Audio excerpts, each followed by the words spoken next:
Hi, welcome back to our exam review. This is the fourth video. We're looking at question number 5. This is from page 13. In 1978, researchers placed a group of 20 deer on a large island in the middle of a lake. The deer had no natural predators on the island. Researchers collected population data and created a graphical model.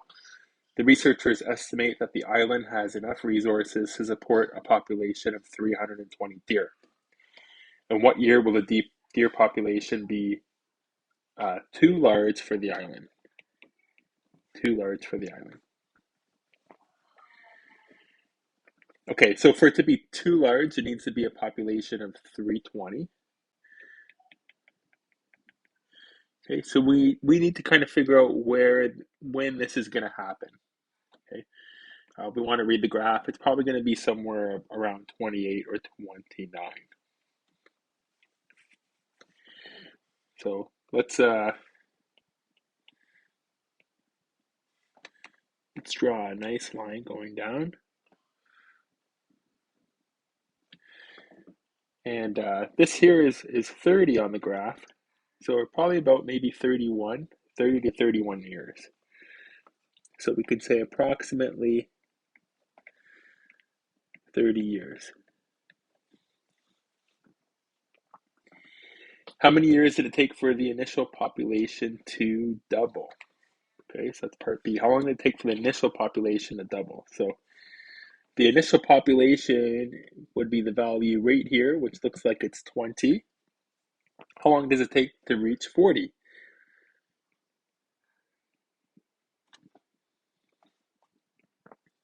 Let's zoom in a bit more. We'll get a better value at that. So, okay, it looks like it happens at 8 years.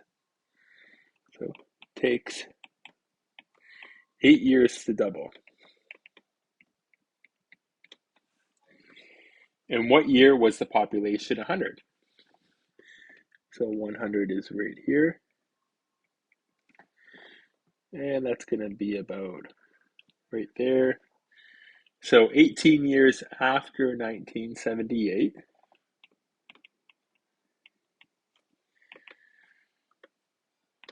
So 1996. How many deer were on the island in 1994? Well, 1994 is just 2 years before 1996. So 2 years before that would be at the 16 years after 1978. And it looks like there is 80.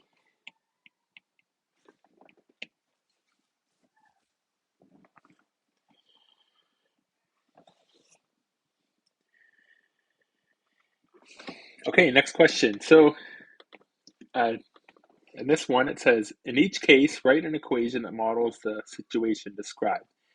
Remember the general form of the exponential equation, y equals a times b to the exponent x, where a is the initial value and b is the growth and decay factor. So it says an antique is purchased for $5,000 and appreciates by a value of 3.25% each year. So we're going to write this. The initial amount is 5,000. The growth factor, now here we have to be a little bit careful, okay? For there to be growth, the base has to be greater than 1, okay? This is a percentage. This is always needs to be converted to a decimal. Okay, that means we got to move this over 2 to the left. So we get 0.0325. Notice this is a lot smaller than 1. So in order to get growth, this has to be added on top of 1. Okay, so we have to do 1 plus the growth percentage. So it's going to be 1 plus 0.0325. Okay, so whenever you're given growth percentages, when we convert that percentage to a decimal, we always get a tiny number that's less than 1. But if it's growth, what we do is we just take this and we just add plus 1 to it. And that's the value that we need to use for the base for our exponential function. Okay, and then x would just be the exponent. So I don't really want to leave it in this form. I'd like to simplify that, so we should just write it as y equals 5,000, 1.0325 to the exponent x. Okay, and that's our final answer for that.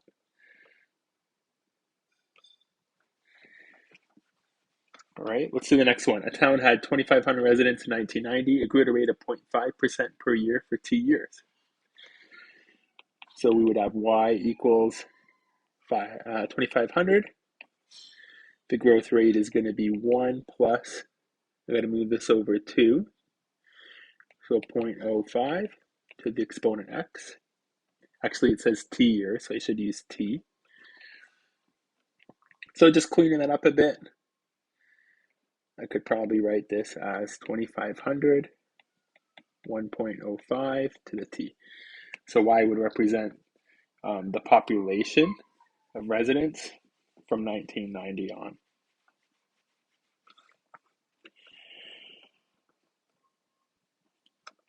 Okay, the next one. The value of my car was $25,000 when I purchased it. The car depreciates at a rate of 25% each year. Depreciate means that it goes down. It's not going to be a growth, exponential growth model. It's going to be an exponential decay model. So the initial amount is 25,000. Instead of doing 1 plus the percentage, we're going to take the percentage away. Let's move that over 2 decimal places. So we're going to have 1 minus 0.25 to the exponent x. Okay, and we should just simplify that in our last line. 1 minus 0.25 is 0.75.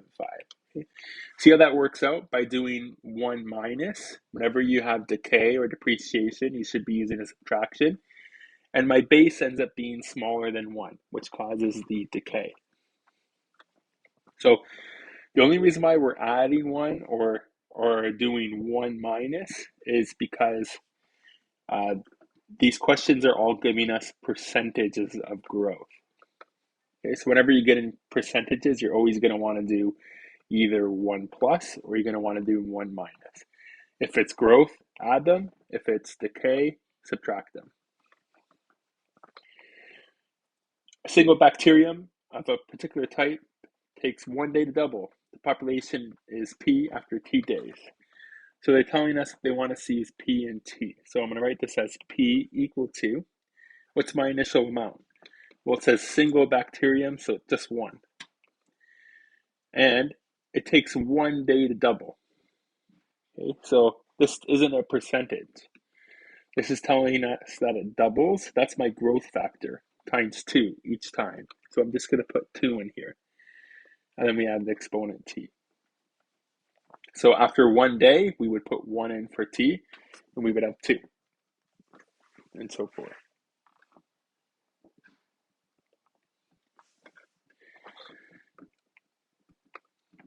All right, now we'll probably just do one financial question here. You can expect to just see 1 on the final exam. Nothing too difficult. So just something calculating interest. So let's do this one here. This is definitely an appropriate one to tackle. So it says Jay has $2,000 to invest in a compound interest account, which he would like to leave the money for 3 years. He considers 3 different compounding periods. Option A, 8% compounded annually. Option B, compounded semi-annually. And then option C, compounded quarterly. Notice the rates are the same. They're all just compounding at different frequencies. So this is definitely a good question to practice. So for each option, what is the amount at the end of 3 years? So we're using this formula. Okay, and notice it looks like growth because we're doing 1 plus the interest rate. Okay.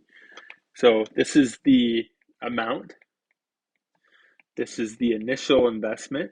Sometimes we call this the principal. That's the interest rate. And this is the number of compounding periods. Okay.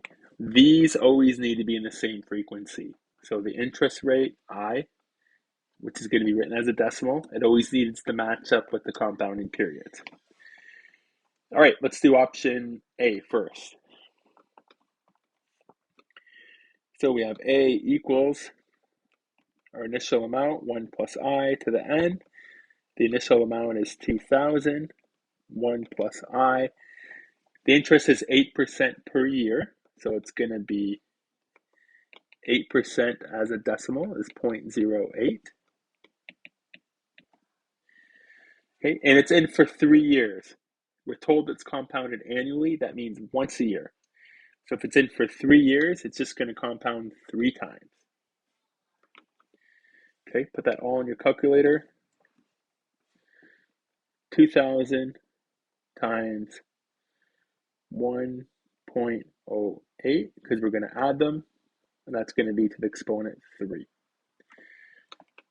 Okay, not bad. $2,519.42.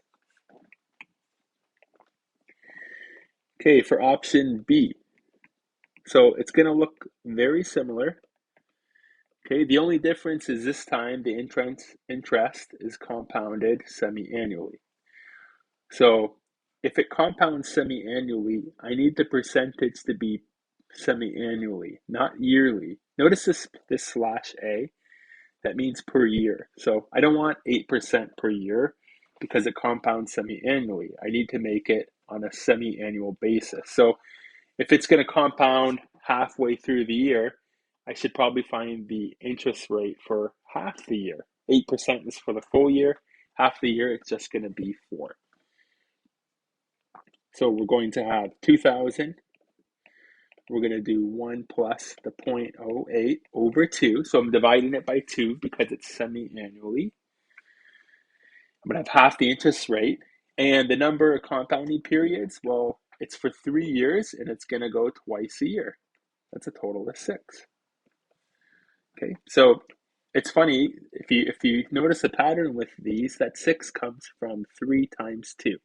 Because it's 3 years, and it's compounded twice a year. So if we divide the interest rate by 2, we got to multiply the number of years by 2 also. So whatever we divide the interest rate by, we're multiplying the number of years by. That's kind of a good way to look at that. All right, so this one will be pretty close. Okay, I'm just going to use a bracket. We got 1 plus 0.08 divided by 2. Close the bracket. That's all raised to the exponent 6. Okay, $2,530.64. Okay, why is this one a little bigger than the last one? It's about like $10 more. Okay, not that much more. Why is it a little bit bigger? It's because in this option, because the interest is being compounded twice as much because it's semi-annually, compounds 6 times instead of 3. When we compound an investment, what we're doing is we're taking the initial investment plus the interest it earned, and we're calculating the interest on that. So the interest is added in a little bit more frequently with this one than it is with that investment. So this extra $10 is basically the interest we made off the interest. Okay. This one collects interest off the interest 3 times. This one collects interest off the interest 6 times. So it makes a little bit more interest on the interest. That's it. I know that might sound really confusing, but that's basically how it works. So those are 2 options. Based on this trend, I think the next one is going to be even a little bit better. So we'll go with C. Same formula. Initial amount is 2,000. Okay, this time the interest rate is 8% per year, but it's compounded quarterly. So we can't have per year anymore. We need per quarter. So we got to divide by 4. So we're going to take that 0.08, we're going to divide it by 4 quarterly. And then the number of compounding periods, quarterly means 4 times. So it's 4 times for every 3 years. total of 12. This time I'll change that to a 4. I'll go up there and I'll change that to a 12. And we get a little bit more. So we made a little bit more interest off our interest this time around. Okay. So it's not a huge difference, but this is only over 3 years. Over a longer investment, it can actually become pretty significant. Okay, for each option, what is the interest earned? Well, the interest earned is going to be equal to the amount minus the initial amount. Okay, so for A, the initial or the amount that we had at the end was $25.19.42. The initial amount was $2,000. So we could see we made $519.42. For B, we're going to do the same thing. So the final amount at the end was $25.30.64. Subtract the initial amount, and this one made $530.64. So a little bit more. And lastly, option C, the interest is equal to the amount minus the initial amount. $25.36.48 minus $2,000. So $5,036.48. So which one is the better option? Well, the one that pays you a little bit more interest, right? We made about an extra $18 on this one compared to the first option. So the more frequently the compounding happens, that basically means you're going to collect a little bit more interest off your interest. Okay. I think that's actually good enough for these. Don't worry about doing these two.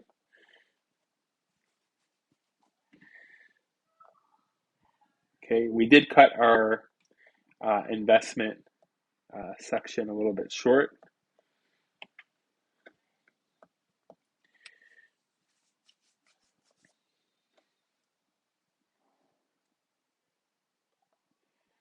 Okay, some of these we've already taken care of, so we're going to jump over to number 5.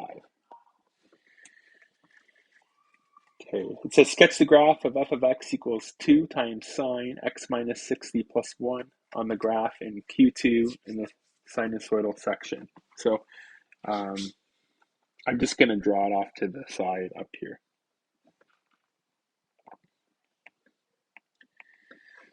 Okay. So with these questions, remember this is the amplitude. Okay, this is the midline. Okay, which is basically our vertical shift. Okay, and this is the phase shift. So if I want to graph this, first thing I should do is graph the midline. So right at 1. Okay, and then I should add in the amplitude. Okay, so my max value is going to be the midline plus amplitude, which is going to be 1 plus 2, which is 3. So there's a max at 3. And the minimum is going to be the middle minus the amplitude. So 1 minus 3, negative 2. So I'm pretty much ready to graph. I'll take care of the phase shift last. So I'm just going to mark off 1 full cycle, 360. There's 180. There's 90. There's 270. Okay, my graph always starts at the middle, the midline, and works its way up.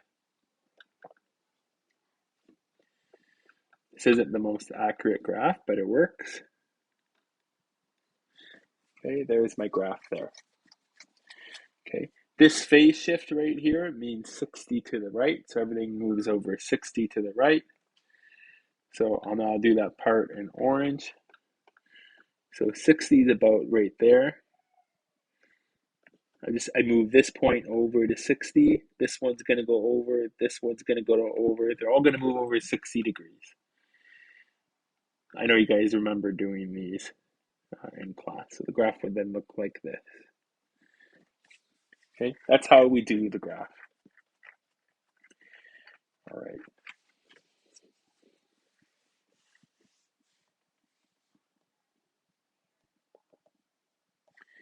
Okay, let's now look at this one here. Also important. Okay, how many cycles are in this graph? So let's first read up here. So it says the following graphs state the number of cycles, the amplitude, the period, and the equation of the axis. When they say axis, they mean the midline. That's what I usually call it, okay, or the center line. So what are the number of cycles here? So we begin here, and then we go down, we go over, we go up. You might be tempted to finish it here, but it actually needs to come over a bit to finish the cycle. So this is one cycle here. That's one. This is the next one. And then this is the third one. Okay, and it actually is supposed to go over a bit more to finish. Okay, so what are the number of cycles here? It's actually not quite 3. This graph probably should have been finished a bit more. I'm going to say just under 3. Okay, that's probably a little bit of an error, whoever created this review sheet. So they probably meant for it to be 3 full cycles, but technically it isn't. Okay, so what's the amplitude here? So let's erase those. We don't need to see that anymore. Okay, to find the amplitude, it's good to draw a line through the middle. So the bottom is at 2, the top is at 4, middle would be right at 3. The amplitude is the distance from the middle to the top. Or you can even calculate it. You can do max minus min. Take all of that and divide by 2. So 4 plus 2 divided by 2.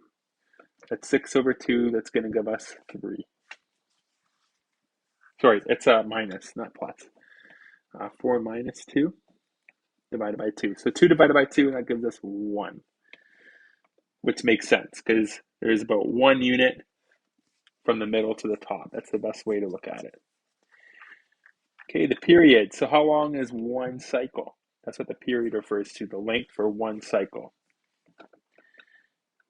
So that's the period here. Okay, 4 units. What's the equation of the axis? So this midline I put through here, it happens at 3. So you could just say y equals 3.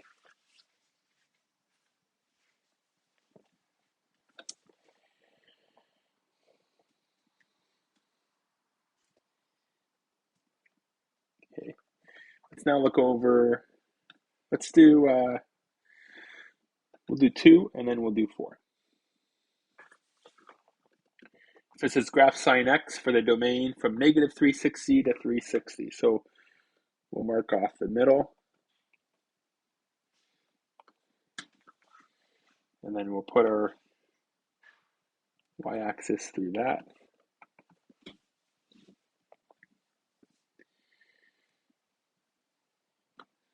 So I'm just going to kind of label these in increments of 2, just to help me kind of see how many there are. So there's 1, 2, 3, 4, 5. 5 times 2 is a total of 10. Okay, so I could put positive 360 here, negative 360 there.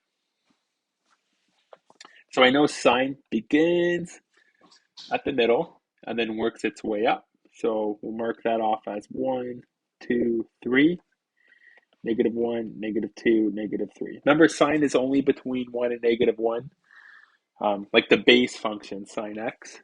Obviously, if there's transformation, that changes, but generally it always starts at the origin and then works its way up. So Remember, I take 360 and I chop it in half and I get 180, and then I chop those in half and I get 90 and 270. So it's going to be the same on the other side. Okay, my graph starts at 0, goes up to 1, back to the midline, then down to a minimum, and then back to the midline again. That's general sine x graph. Okay, and then we go through like this, going backwards.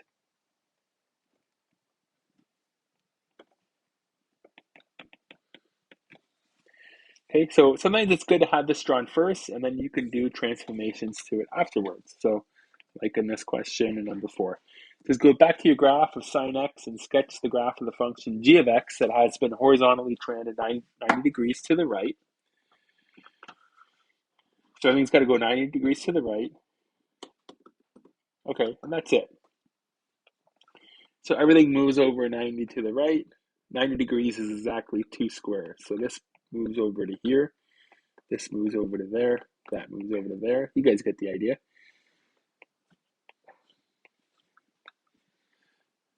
Okay.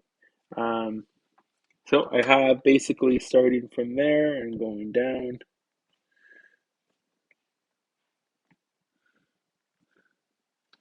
Okay, and it says go from negative 360 to 360. Well, that means I need to figure out what to put over here. Following the pattern, I know I should be at the minimum over there. So there's my graph for that. If I had to write an equation for this, I would write sine. And if it shifted 90 to the right, then I would write x minus 90 in the bracket. That shows a phase shifted 90 to the right. Remember, it's always the opposite sign for the direction that it goes in.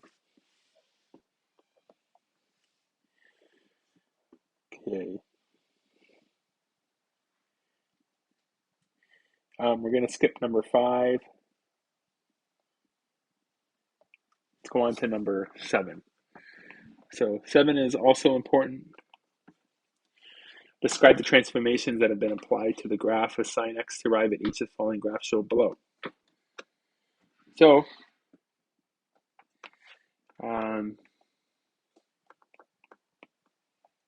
that's my amplitude. I can see the period stays the same. It looks like sine is starting at the origin, so no phase shift. So this looks like it's just been a vertical stretch by 3. So here I'm actually just going to state the amplitude. The amplitude equals 3. And that means the graph is now going to become y equals 3 sine x. Okay, this one over here. So this looks like the sine graph, except it's starting a little bit lower. And then the amplitude still looks like 1 because my midline is here. There's still 1 there.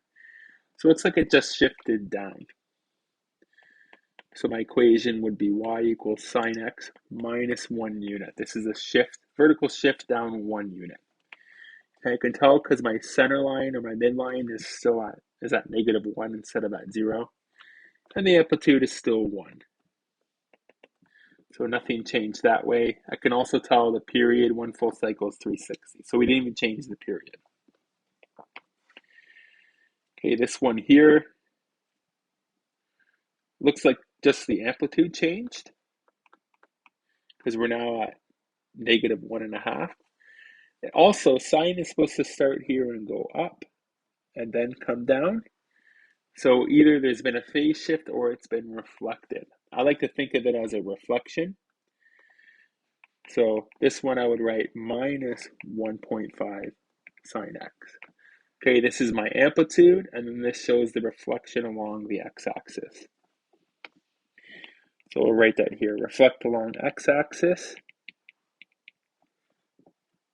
and the amplitude is equal to 1.5. Okay, and for our last one, this has a period of 360, so nothing changed horizontally as far as stretches and compressions. Amplitude is still 1, so that's good. Midline is still at 0. It looks like it's just been a phase shift. So it looks like we went half of 60 degrees, so 30 degrees to the left. That means my equation is going to look like y equals sine. If I'm going to the left, it's going to be x plus 30. Okay, and that's it. So question 8 said state the equations for each one, and I already did that up above. Okay. All right, I think that is mostly it for our review. I'm going to have one more video showing how to evaluate some of the exponential expressions. So I'll see you in the next video.